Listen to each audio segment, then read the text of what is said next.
أعوذ بالله من الشيطان الرجيم بسم الله الرحمن الرحيم الحمد لله وحده والصلاة على من لا نبي بعد أما بعد সংগ্রামী সাথী বন্ধুরা,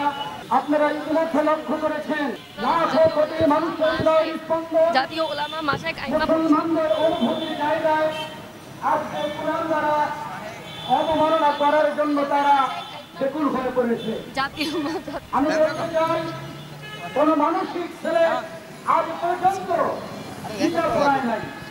কোন মানসিক সুস্থ ছেলে আজ পর্যন্ত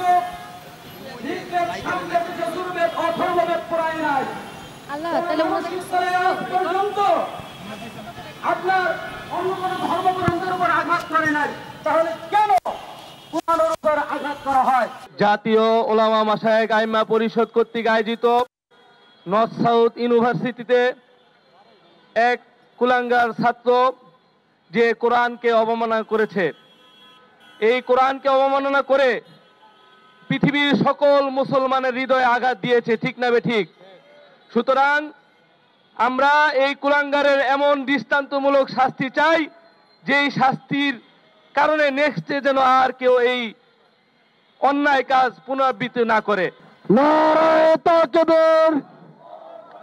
আল কোরআনের অপমান সইবে না রে মুসলমান, ফাঁসি ফাঁসি ফাঁসি চাই,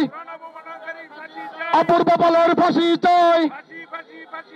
ফাঁসি ফাঁসি ফাঁসি চাই, আল কোরআনের অপমান